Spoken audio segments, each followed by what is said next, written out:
wonderful group of very, very smart, talented patriots at this table. Our powerful military campaign to end the threats posed by the Iranian regime continued in full force over the past few days. They have been literally obliterated. The Air Force is gone. The Navy is gone. Many, many ships have been sunk. They're war-fighting ships, but I guess they didn't know how to use them. And anti-aircraft is decimated, their radar is gone, and their leaders are gone. Other than that, they're doing quite well. They've been a terror for 47 years, and now I guess the world, through the United States, with the help of Israel, is doing what should have been done many years ago. Should have been done many years ago. Since the beginning of the conflict, we've struck more than 7,000 targets across Iran, and these have been mostly commercial and military targets. We've achieved a 90% reduction in their ballistic missile launches and a 95% reduction in drone attacks. The missiles are trickling in now at very low levels because they don't have too many missiles left. We've also attacked the manufacturing plants, the places where they manufacture the missiles and the drones, and that's going on today. We just hit 3 of them today. It's getting very hard for them to manufacture. More than 100 Iranian naval vessels have been sunk or destroyed over the last week and a half. That has to be some kind of a record. Additional strikes continue to launch from all directions every single hour. And as you know, Kharg Island knocked it literally, destroyed everything on the island except for the area where the oil is. I call it the pipes. We left the pipes. We didn't want to do that, but we will do that. We can do that on 5 minutes' notice. It'll be over. But for purposes of someday rebuilding that country, I guess we did the right thing. But it may not stay that way. Just one simple word, and the pipes will be gone too, but it'll take a long time to rebuild that. We are aggressively dismantling Iran's defense industrial base, and ability to rebuild its missiles and drone capability is getting down to close to zero. And we're hammering their capacity to threaten commercial shipping in the Strait of Hormuz, with more than 30 mine-laying ships destroyed. We hit, to the best of our knowledge, all of their mine-laying ships. Now they can put them on other types of ships, I guess, and drop them in. But we don't know that any have even been dropped in. We're not sure that any have been. That's a big negative for them if they do it. It's a form of suicide.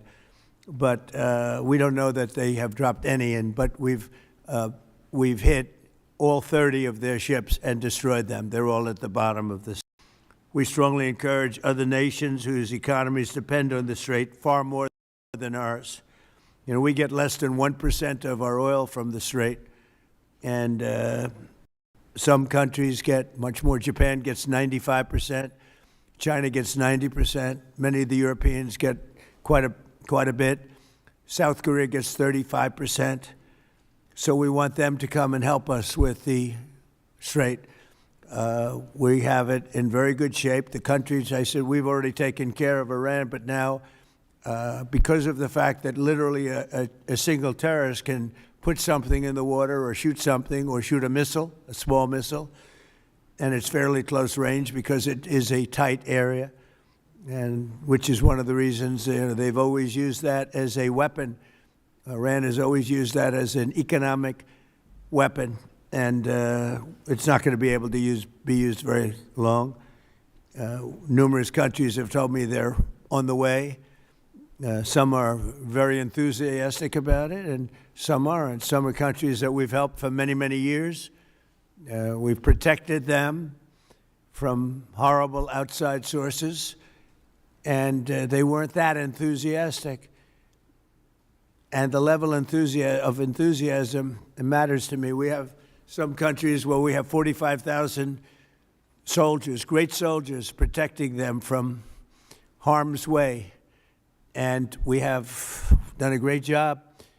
And when we want to know, do you have any minesweepers? Well, would rather not get involved, sir. I said, for 40 years we're protecting you, and you don't want to get involved in something that is very minor. Very few shots going to be taken because they don't have many shots left. But they said, we'd rather not get involved. I just want the fake news media and everybody else to remember that that was said, because I've been a big critic of all of the protecting of countries, because I know that we'll protect them.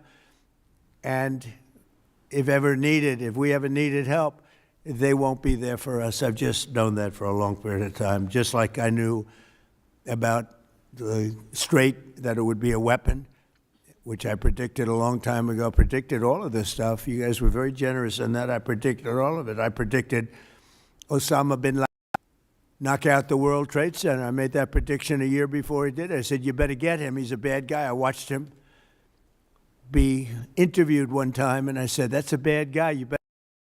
1 year before, exactly, I wrote it in a book.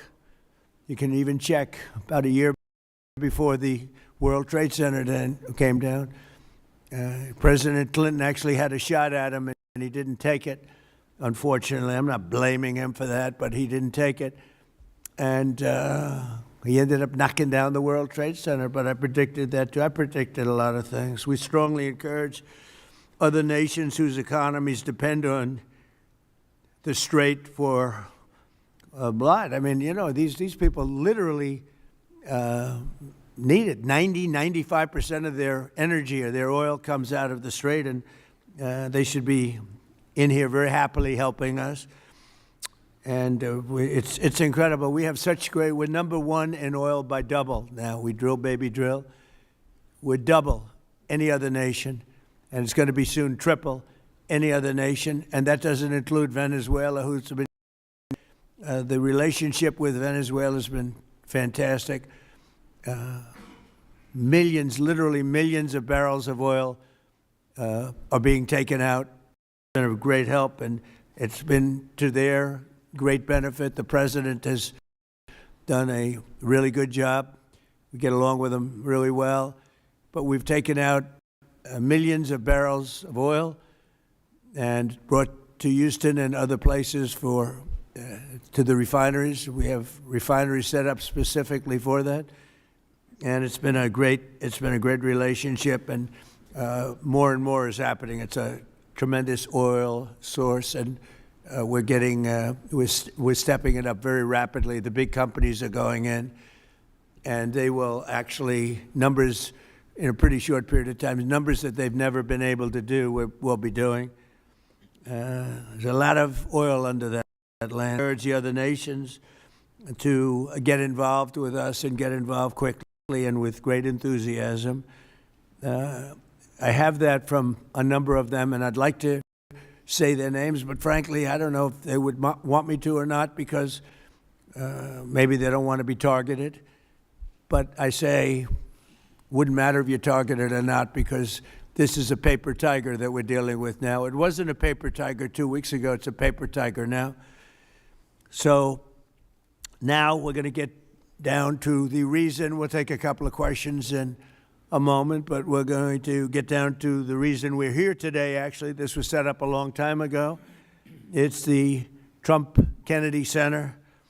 Over the past year, we've made incredible strides to restore the true purpose and prestige of this revered institution. Together, we're going to ensure it remains the finest performing arts facility of its kind anywhere in the world. And I don't know that it ever really reached that stage, but it will over a period of time. We're rebuilding it. It's in very, very bad condition. It's been it's been somewhat of a disaster, to be honest with you. It's been let go to hell. That's what they've done. They did a poor job. They spent money in the wrong places. They built some theaters underneath that nobody uses, little ones, tiny theaters that cost $300 million. and the money was spent incorrectly and wrong. We're dealing with some networks on the possibility of renting those little theaters. Nobody's going to use them. They want the big halls. The halls are going to be incredible. They're in bad shape, but when they're completed, the bones are potentially something that could be unbelievable. So I want to, before we begin, I want to thank Rick Grinnell. He's been a friend of mine for a long time. He's been unbelievable. He was the ambassador, as you know, to Germany. There was no happier woman in the world than Angela Merkel. Angela. She called me, "Thank you, sir, thank you." Although she liked Rick a lot, there was nobody happier that he was no the ambassador to Germany. He was difficult for them. He was not your typical ambassador. He was the opposite. He would do what was best for the United States, not for Germany. And I want to tell you, he did a great job. So good that I put him in charge of a thing called intelligence. And something he didn't really want to do, but he did it, and he did it incredibly well. There were a lot of leakers. He found out the leakers. And when he didn't find out who the leaker was in a certain area, he fired everybody. And he went into one room where it's coming out. These are long-term problems that these various places have had. And he said, "Who's the one that leaked this?" And they wouldn't admit it, so he fired the whole room. And he did a good job, I'll tell you. He was very good. And during this transition period, I asked Rick if he would run it, because we wanted to see. And if you remember when we first took it over, I didn't do it with enthusiasm. I did it because somebody had to do it, had to turn it around, because it was failing. It would have closed, and physically it would have almost fallen down. It was in very bad shape. The steel columns outside, as an example, were meant to be covered.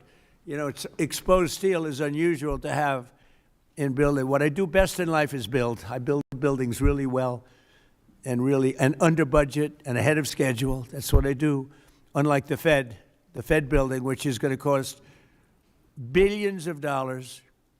It may never open. I mean, right now, we have a wonderful Kevin, a wonderful new head of the Fed coming in. I don't know if he'll ever be able to occupy this complex. It was destroyed by Jerome Too Late Powell. I call him too late because he's always too late with interest. Should cut interest rates. He should cut them right now. They should have a special meeting. What's a better time to cut interest rates than now? A third grade student would know that. But that's a terrible thing. But what I do is build. I build great stuff. And what we're going to do is, right outside. In fact, if you look behind me, see the nice gold curtains? If you want to look into a nice foundation and you want to see a lot of work, very deep, very, very deep for specific reasons, we have a magnificent ballroom being built, because this is the biggest room. And it holds like 98 people for dinner. But behind me, you're going to have a ballroom that this building and the people occupying it, in particular, every president for 150 years, has clamored for a ballroom, a large, beautiful room. This is a cocktail room, and this whole floor will end up being a cocktail room for the cocktail area, or pre-area for the ballroom before dinners. So we'll have heads of state. We can't even do a heads of state dinner. Usually what they do is they would do them on the lawn with a tent. But when it rains, the lawn is very low. And you know the land in Washington. It was built on swampy wetland. And when it rains and you have the king of Saudi Arabia, we have, as an example, the king of the UK, I would say king of England, who's a great guy. He's coming in very soon. And when it rains, you know what happened? The rain would go over their feet. It would be about 4 or 5 inches over their shoes. This was not good. And it rained a lot. So we're building, finally, because I do that. By the way, no taxpayer money. I want to put that, zero. It's on time, on budget. It'll be under budget. We're having it under budget, other than we've upgraded it in terms of the marbles we're using. We're using onyx and stones that are incredible. But it'll be something really spectacular. I'm looking at Mr. Steve Wynn, who's over there. He built a spectacular building, and he knows Trump builds a spectacular building. I build better buildings than him. I don't care what he said. But Steve is over here, and he really, with his incredible wife, Andrea. And thank you both for being here. Andrea's on the board, and Steve is so in love with his wife, he asked whether or not he could come. And I can say the same thing for the great Bob Kraft. He's got a wife that's so wonderful. He said, do you think I could come? She didn't have to accept that, you know. She could have said no. But Bob said, I would like to come. So, Bob, we will not let you vote, although his vote would be a good vote. He will vote for the proper thing. But it's good to have you both here. These are two great couples that know a lot about the things I'm talking about, like fixing, whether it's building a stadium or building a building. They know how to do it. So thank you. Thank you, Steve, very much. But we've made incredible strides over the past year. If you remember, I said I want to run it for a year just to see, because the place is falling down. It's horrible. Air conditioning, heating is going to be ripped out in its entirety, and it needs new. It's old. How many years is it, Rick? What's the total? 50, almost, yeah, over 50. And we have 50-year-old air conditioning, more than that, actually. And it's in bad shape. Everything's in bad shape. It's got to be redone. So I said, let's run it for a year just to see how it works. It's better than, you can't just go into something and try and figure it out. And we figured it out over the year. And you have to close it, putting new marbles in, beautiful, beautiful marbles. When you do marbles, you can't have people walking over the marble every night as it's drying and setting and going to a play.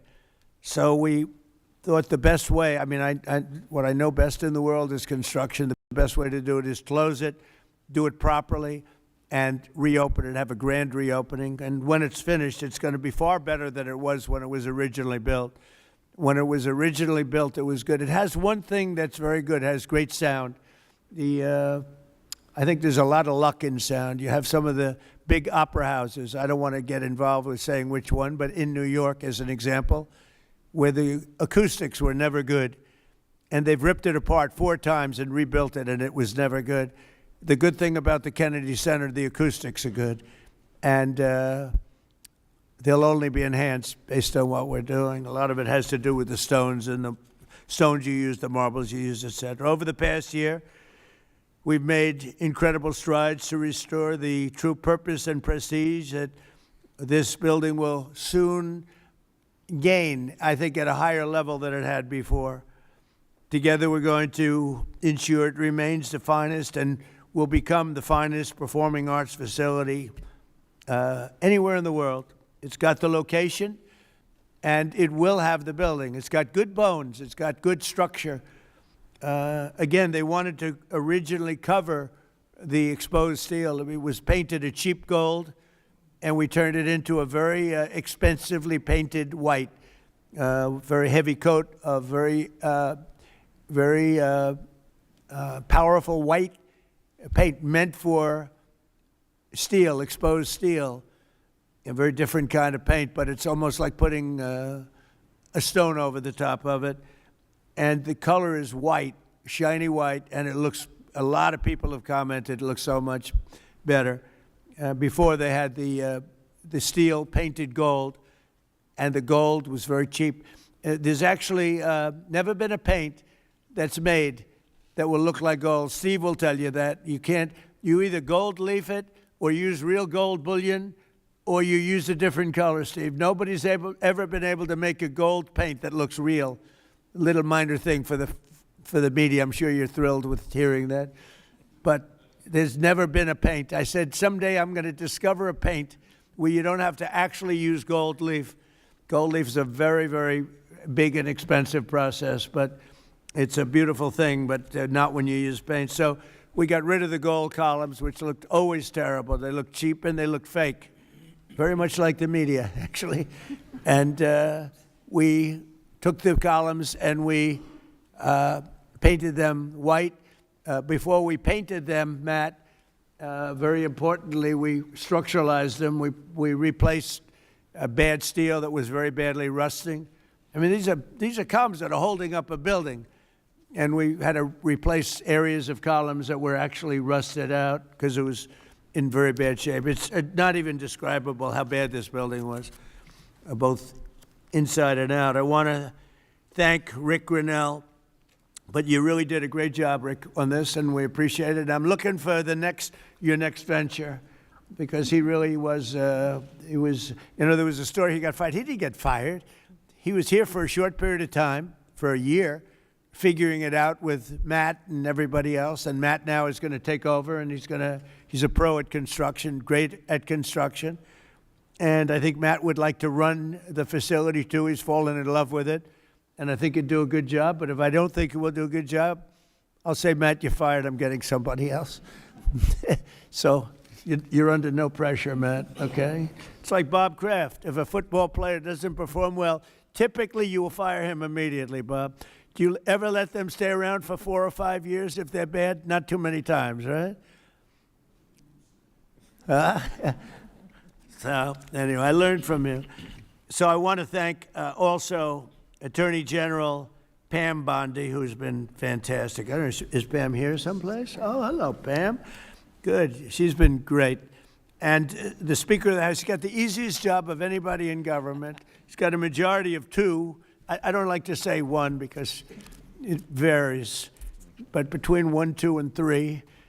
And I think you're the only man that's ever lived that's able to be very happy about it. In fact, when we get up to 3, every once in a while we get up to 3. Actually, for a period of time, we had it up to 4, and then we had a death. And death is very bad when you're the Speaker and you have a majority of 2 or 3. But we had a death, and then we had another death, and we had some things, and but we're looking very strong. We had one man who was very ill. It looked like he wasn't going to make it. I don't know. I won't mention his name. Should I? Do other people know his name? Do you want to mention it? He'll be proud. Go ahead. Tell him the story. Okay. Well, thank you, Mr. President. Congressman Neil Dunn of Florida had some real health challenges, and it was very serious, and had a pretty grim diagnosis. And I mentioned it to the president, and I said, Congressman Dunn is a real champion and a patriot because he's still coming to work. And if others got this diagnosis, they would be apt to go home and retire. And what was the diagnosis? It was, I think it was a terminal diagnosis. He would be dead by June. Okay, that wasn't public, but yeah, okay. That's it was grim. That's what I was going to say. I don't think with a heart problem, by the way. This was a heart problem. Right. So, long story short, the president called him to encourage him and thank him, and they had a conversation. And the president mentioned in the course of the conversation, you know how to get my doctors involved, and they did. And within a number of hours, they took him to Walter Reed Emergency Surgery. The man has a new lease on life. He acts like he's 30 years younger, and he walked into the conference meeting, and we thought we'd seen a ghost. And I spoke with him over the weekend, and he's encouraged and thankful, and he thanks the president for his leadership and intervention. And thank you, thank you. He actually called Mike. Mike called me, and he said, "Sir, we're up by 3, but we're going to lose 1 by June." I said, "Who?" Neil Dunn. He's a great congressman, incredible. He called to say that he was terminal, really bad heart. There's nothing they can do. I said, "That's bad." Number 1, it was bad because I liked him. Number 2, it was bad because I needed his vote. But he really said, "Mike, I'm going to last this out for the president and you, and however long I live," it looks like June is the time, but however long I live, I'm going to be voting for you. How many people are going to say that? Most of them are going to say, "Mike, I'm retiring immediately. That's the end." He's an extraordinary man. But he didn't do that. It was really impressive. And then I realized I have doctors in the White House. The White House doctors are incredible. And they've helped me with other people. They're helping me with people right now. People that are very sick are like, they're miracle workers. And I said, I have to call them. And I called the 2 doctors. They're both great. And they immediately went over to see the congressman. And he was on the operating table like 2 hours later. Yeah. And it was a long operation. They get in more everything that you could have. I think he's got everything that you could possibly have. And they called up. They said, "Sir, I think he'll be fine." I said, "You got to be kidding." He said, "I think he'll be fine." And Mike was telling me the story that the other day he came into a meeting for the first time in a long while. Go ahead. Well, it was incredible. I mean, he has a new lease on life. He has more energy than a man half his age, and very encouraged and encouraged all of us. So, again, a testament to great leadership. And my hat's off to Neil Dunn and his beautiful wife and family. He's an extraordinary individual. And just, because I don't want to have a terrible story about this, I did it for him first and for the vote second. But it was a close second, actually. But I did it for the vote second. All right? I want to also introduce Susie Wiles, who's fantastic. She's our chief of staff. And she's an amazing person, an amazing fighter. And she announced a minor difficulty, which will be in good shape. Good shape he'll be around for a long time. She had a diagnosis, you probably saw it. And she's going to take care of it immediately, as opposed to waiting. She said, let's do it now. I said, do it immediately. Because with that particular ailment, the faster the better. That's the only thing I know about it. The faster the better. She's going to do it immediately. So she just started, actually. And she's going to be in great shape. The prognosis there is excellent, beyond excellent. So, Thank you, sir. but who needs it, right? That's right. Who needs it? So before we took over, just a year ago, this wonderful place was literally on the verge of collapse, both from a financial standpoint, maybe more from a financial standpoint, but also from a physical standpoint. Necessary maintenance has been ignored. The programming was very woke and out of touch with reality. And we had an orchestra that lost like $18 million a year, and they subsidized it every year. So what kind of an orchestra loses 18? And I'm being nice when I say 18, it was much more. And I started looking at the programming. They had tremendous union difficulties, like 19 different unions, and driving everybody crazy. And I think the unions are going to be great. I've always gotten along with unions. As you know, I got great union support. But you had 19 unions. Every time somebody wanted to put on a play, they had to deal with 19 different groups of people. And they say it was like Broadway, but worse. And you don't get worse than Broadway when it comes to the unions. I've watched that for many years. The programming was terrible. And they had a budget deficit of about $26 million minimum. Owed a lot of money, were out borrowing money, which is a lot of people don't understand. So under the leadership of this exceptionally talented and rich board, it's a very rich board. Not every of you loaded. Ike Perlmutter's got so much money. Look at Ike Perlmutter. He ended up being the largest owner of Disney. Started with, was it $100 or less? It was a little less, Ike, right? He didn't speak English, and he became the largest owner of Disney. Right? But then they went woke and he sold the stock. He didn't like Mickey Mouse being woke, right, Ike? But he's one of the most brilliant business people. Thank you, Ike. It's great. And Lori, thank you very much for being here. So I think it's Lori that's on the board, though, right, Lori? What's with these husbands? All the husbands are traveling. I think it's the White House. I got all the husbands with the wives. That's never happened. Boy, oh boy, what great relationships. My wife is going to have to speak to me. This is pretty good. The biggest guys in the country travel with their wives to come to a meeting. But it has something to do with the White House, right, Ike? Right? You don't want to see me. You want to see the White House because it's a special building. But thank you. And congratulations on an amazing career. Most people don't know Ike Perlmutter. Isidore Perlmutter. And started with nothing, built a vast fortune just by deal after deal. Did you ever have a bad deal, Ike? Which was that? Don't tell. See how honest he is? Most people would say no. He says one, and it couldn't have been very bad. Great to have you. So under the leadership of this board, which is, as you see, incredible, we're achieving a very dramatic and quick turnaround. We got rid of all of the DEI. Some of the news media loves DEI, but we got rid of it. Maybe you're right. Brought back patriotic and family-friendly programming, and last year we raised over $130 million to keep this place going. Otherwise, it would have been closed. The building, let's call it the Kennedy Center from that time, was losing so much money it could not have stayed alive if we didn't come in as a group of people, and a lot of wealthy people that made a lot of contributions. So with the Trump Kennedy Center honors alone, we raised this year a record $23 million, which was double what they had ever done before, with $23 million. There's still much to do. The previous management left us a facility in very bad condition. Abysmal is the word, and everything from busting pipes and leaks to serious electrical and structural problems. And some of it we fixed, but most of it we're saving for during the construction period because we'll do a much better job of it that way. Major renovations are required to keep the facility functional, and that'll start right after July 4th. We're going to have a little bit of a celebration, not a big deal, but a little bit of a celebration on July 4th. We'll have a little party, and then after that we close and we start construction. We're fully financed. As I announced in February, after a one-year review based on input from highly respected experts and subject to board approval today, we determined, it's a little late for the board because we've already announced it, but these are minor details, but I think everybody agrees.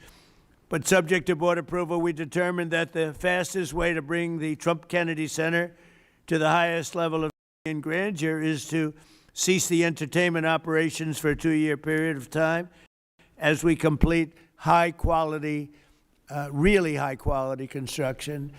We've already seating as an example. We've already purchased a lot of the marbles and some of the things that are hard to get. Getting quality marble is very hard. Takes a long time. It comes from areas where it takes a long time to mine, and we're getting some of the best things you can. The marble is going to be incredible. The seats that we have, everything is the highest level.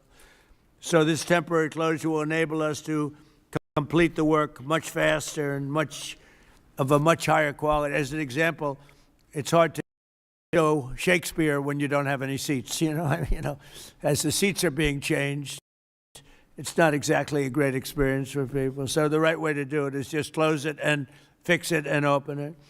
We'll begin right after, as I said, July 4th celebration. And thanks to the great, big, beautiful bill, we are fully funded, ready to go.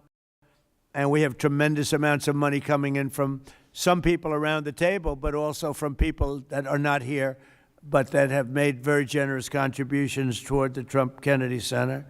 People that have never given to it before and would never have given it except I asked them to give. So, Rick, I thank you very much for the job that you've done, and I'm delighted that you really are. You did a great job. It was a little rough with a couple of the people, but that's okay. They've survived. Some of the artists, they took a pounding from Rick. It's almost like this guy right over here, Anthony. He knows what it is to pound people. Right, Ike? Anthony knows. Anthony's another great. You're not on the board either, Anthony. You're here with your wife? Oh, what's going on here? The most successful people, they're all here with their wives. I'm looking around. Oh, wow, that's impressive. Anthony's another one. He started off with one truck. He had one truck 45 years ago. He ended up with 4,000 trucks, and he sold his company for billions of dollars. And you're here, Anthony? He's a member of one of my clubs, and all he has is cash. He said, I have a big problem, sir. What? I don't know how to invest my cash. Most people have a problem. They don't have any cash, right? Anyway, thank you, Anthony. You're the greatest. So all of these people have done so much, and they've done so much to help. And Matt, I, to a certain extent, to wish you good luck with everything and to introduce you to the board. Many of the board know because Matt's been running a lot of the initial construction and planning, and going to be assuming the role of Chief Operating Officer and Executive Director, where he'll lead a construction crew for the next, a big crew, by the way, because it needs a lot of work, for the next 2 years in preparation for the grand reopening. And I think it's going to be something that's going to be very, very special. We're doing a lot of special things. We have a lot of things happening. We have at the front of the White House on June 14th, you probably read, UFC is going to be here. Dana White, the great Dana White, he's building literally a stadium, a 5,000-seat arena right outside the front door. And they're going to have about 100,000 people in the park right across the street, where he's building, I believe, 8 massive screens for people to watch all free, for people to watch. It's June 14th, happens to be my birthday, and that was only by happenstance. It was not planned that way, but it's a Sunday night, which they never did. Sunday night's super prime time. It's going to be broadcast on CBS, which is the Ellison family, 2 great people. Great people. It's a great family. And it's going to be a tremendous event. And we have Roger Penske is going to have IndyCar here. We're going to have a race around the Capitol. That's going to be in August. So we have that. And we have a tremendous number of things. We have the Olympics, we have the World Cup, and we have the 250. And as you know, I was responsible for getting the Olympics. Actually, Bob Kraft helped me. And he helped me with the World Cup, too. You were very good.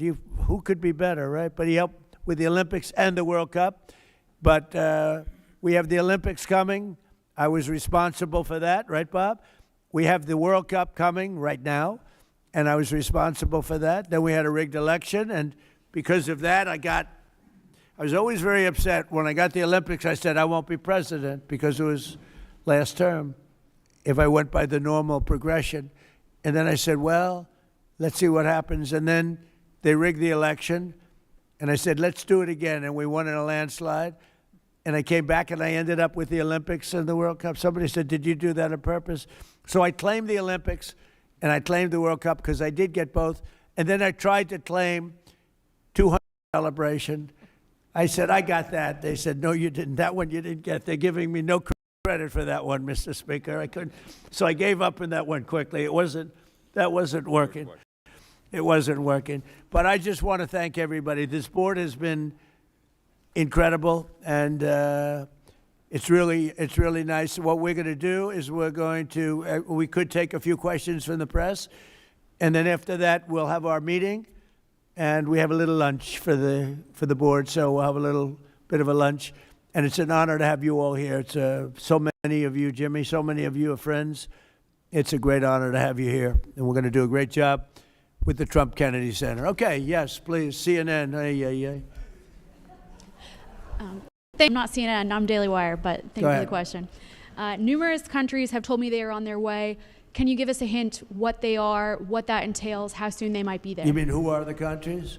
Yes, sir. I'd rather not say yet, but we'll be announcing Marco Rubio and the various people that are doing that will be announcing. And I have to tell you, we have some that are really enthusiastic. They're coming already. They've already started to get there. You know, it takes a little while to get there. It's like, in some cases, you have to travel an ocean. So it doesn't go that fast, but it'll go fast. And we have some that are fairly local that are doing it. But we'll give you a list. Some are very enthusiastic, and some are less than enthusiastic. And I assume some will not do it. I think we have 1 or 2 that will not do it that we've been protecting for about 40 years at, tens of billions of dollars, Mr. Speaker. So I'll be reporting that to you in the House and the Senate, and I'll say, why are we protecting countries that don't protect us? And I've always felt that was a weakness of NATO. We were going to protect them, but I always said, when in need, they won't protect us. Now, this isn't need. Need would be one of the big boys. But I will say that we built the greatest military in the world, and we protect people. And if we need their mine boats, or if we need anything, any piece of apparatus that they may have because of a situation that they have, they should be jumping to help us, because we've helped them for years stay out of wars. Yeah, please. Thank you very much, Mr. President. Can you tell us if you have spoken with French President Macron about the coalition to reopen the Strait of Hormuz? Have you been speaking with the French President? What does that mean? Have you been speaking with the French President Macron about the coalition to reopen the Strait of Hormuz? Yeah, I have spoken to him. He's been, on a scale of 0 to 10, I'd say he's been an 8. Not perfect. but it's France. Are you We don't confident? expect perfect. Are you confident that France will help with the reopening of Strait of Hormuz? Yeah, I mean, sure. I think he's gonna help. I mean, I'll let you know. I spoke to him yesterday. I don't do a hard sell on them because my attitude is we don't need anybody. We're the strongest nation in the world. We have the strongest military by far in the world. We don't need them. But it's interesting. I'm almost doing it in some cases, not because we need them, but because I want to find out how they react.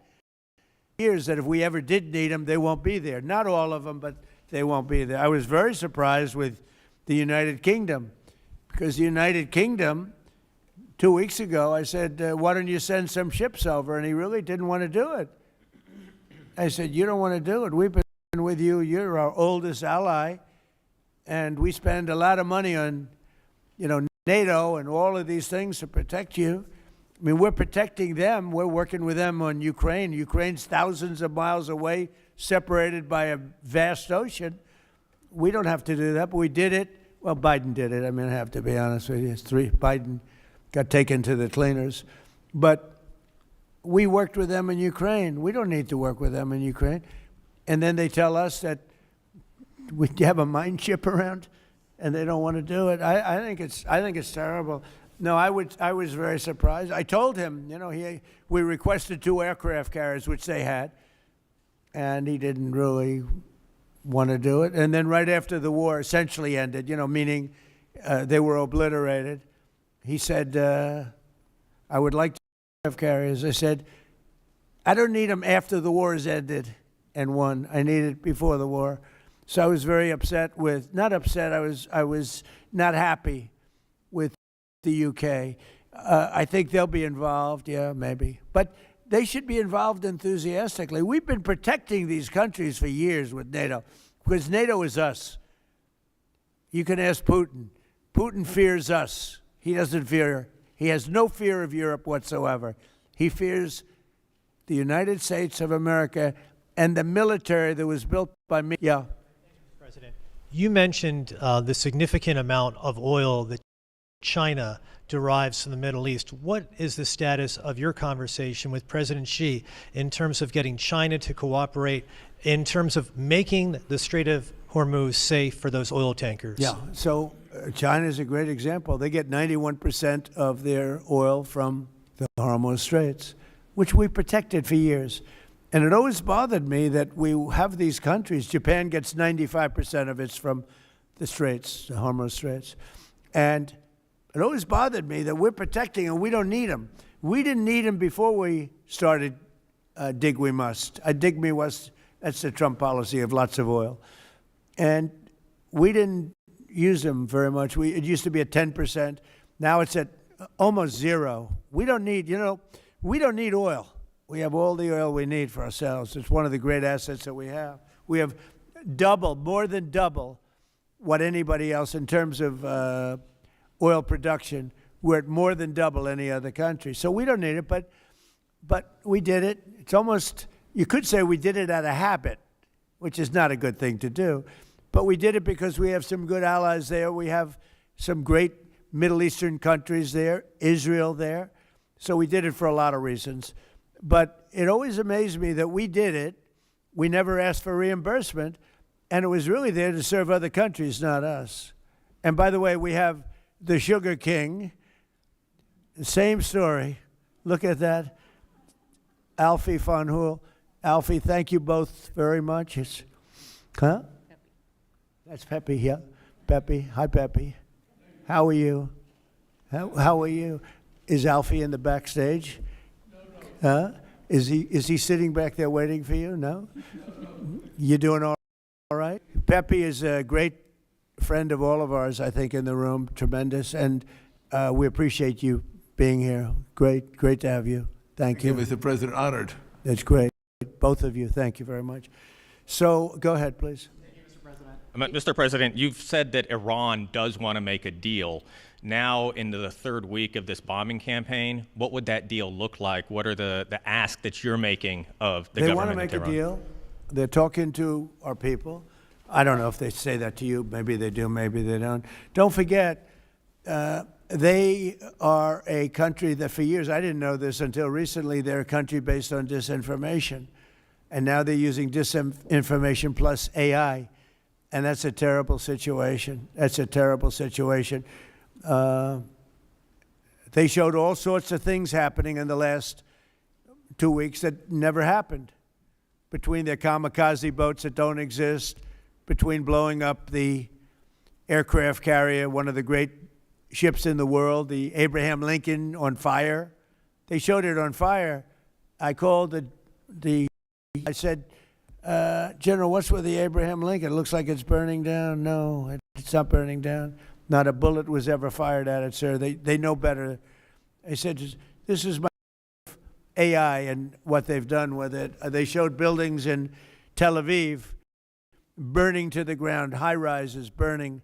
They showed buildings in Qatar. They showed buildings in Saudi Arabia burning, and they weren't burning. They weren't hit. It was all AI-based. Terrible. It's terrible. And that's their only, I think that's the only thing they do well. They're negotiating, and we always talk. When, somebody said, well, would you talk? Why would you even talk to them? I talk to everybody because sometimes good things come out of it. But I don't know if they're ready yet. They're taking a pounding. I don't know if they're ready yet. And we don't even know their leaders. Look, all of their leaders are dead, as far as we know, but they're all dead. We don't know who we're dealing with. We knocked out the first group. Then the second group met, 88 met to pick the leader because the first group was all dead. And the second group got knocked out. They're all dead. Then the third group, I would think they're a little nervous about meeting. I don't know if they're nervous. Maybe they're not. Maybe they're crazy. If they're not nervous, then they're crazy. But we met with the next group, but we don't know who their leader is. We have people wanting to negotiate. We have no idea who they are. Yeah, please, Peter. Thanks, President Trump. What are your advisors telling you about the Ayatollah's son, the new supreme leader? What are they telling you Well, about it's him? not only them, it's you people. I mean, a lot of people are saying that he's badly disfigured. They're saying that he lost his leg, the one leg, and he's been hurt very badly. Other people are saying he's dead. Nobody's saying he's 100% healthy. And he hasn't spoken because the Ayatollah would sit and he'd spew hate from a form of a throne. Not as nice as a throne. I like the English throne much better. But it was a fancy chair. But he'd spew hate from his chair. But you'd see him a lot, right? This one, we haven't seen at all. So that could be for a lot of different reasons. We don't know, Peter, if he's dead or not. Now that you've announced... I will say this, nobody's seen him, which is unusual. Something else. Now that you've announced that the U.S. has destroyed all of Iran's mine-laying ships, why can't the U.S. just immediately reopen the Strait of Hormuz? Well, we could, but it takes two to tango. We have to get people to take their billion-dollar ship and drive it up. If when Pepe has his big sugar ships coming around and they cost $1 billion, and we say, I think it's okay now, Pepe, take your ship, drive it through the Strait of Hormuz. He may say, let me wait a little while, because it takes ship owners, and these ships are very expensive. They could cost up to $2 billion. So they don't want to take a chance that, gee, I think you'll be okay. They got to know it. So they don't have to set, we don't know if they even set any mines. But the thought that they may have is enough to keep people from saying, we don't need it. Now, we are pounding that area, that coast, as you know, left side. We're pounding it, like really pounding it hard. And again, they may have no mine set. We hit every one of their mine droppers. They call it the mine layers, right? The ships. They're pretty sophisticated ships. Every one of them is gone. but it only takes one. So it's a little unfair. You know, you win a war, but they have no right to be doing what they're doing.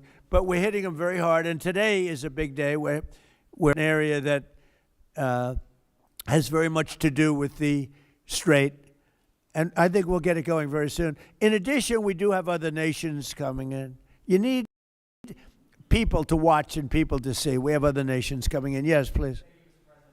If the United States is working to secure the Strait of Hormuz for the benefit of other countries like China, and our allies aren't yet stepping up to your standard, is the United States getting back to being the world's policeman? Look, the United States should not be very much involved. They can on a certain basis. They've been doing it for a long time. But I've always said, if you look back years ago, I said, why aren't we being reimbursed? You know, these are the richest countries in the world. Why aren't we being reimbursed for maintaining the Hormuz Strait? And why aren't we being reimbursed for that? I've said that for years. You can go back. They reported on it yesterday. I've been saying a lot of things about the Straits. Number one, I said it's the one advantage they have. But that's a suicidal advantage because they kill themselves more than they kill the rest of the world. And there are things you can do with time. There are other things you can do. But I think we're going to have the situation straightened out pretty quickly. And I think we're going to have some good help. And I think we're going to be disappointed in some nations too. And I'll let you know who those nations are. One of your advisors, David Sachs, said the other week that the U.S. should, quote, declare victory and get out of the Iran war. He also warned that if the conflict escalates, Israel may contemplate the use of a nuclear weapon. Has he shared that assessment with you? No, he hasn't. Israel wouldn't do that. Israel would never do that. And there's a theory. You've pounded them to hell, and you can just leave now, and it'll take 10 years for them to build back not nearly what they have right now. And I guess that's another theory. But we want to have it ended so that another president doesn't have. Look, for 47 years, no president was willing to do it, and they should have done it a long time ago. It would have been a lot easier. There's no president that wanted to do it, and yet every president knew. I've spoken to a certain president, who I like, actually, a past president, former president. He said, I wish I did it. I wish I did, but they didn't do it. I'm doing it, yeah. Which president? I can't tell you that. I don't want to embarrass him. It would be very bad for his career, even though he's got no career left. Go ahead, President, please. you mentioned. How about the man right Thank you, sir. Mr. President, you mentioned that you're not entirely sure who you're dealing with, who the leadership is in Iran. Do you see a viable opposition movement still in that country following all of the protests that we had seen before the airstrikes and kind of an opposition movement that could become a viable leader in Iran? Well, the biggest problem, and you know, we have brave people in this room, but the biggest problem that I see is that, you know, they put out a warning, and we have the warning. We get everything they get. And it said any protester that goes onto the street will be immediately shot and killed. This is a little tougher than the American way. This is not quite as tough as. So I can't imagine. They don't have guns, and the other ones have guns, highly sophisticated machine guns and AK-47s and other kinds of guns, and they did that with the women. So the women had 250,000, even 500 people protesting a year ago. And they shot women right through the middle of the forehead with snipers. And they didn't have to do many. About 10 went down bleeding profusely, and 250 to 500,000 women went running in the other direction.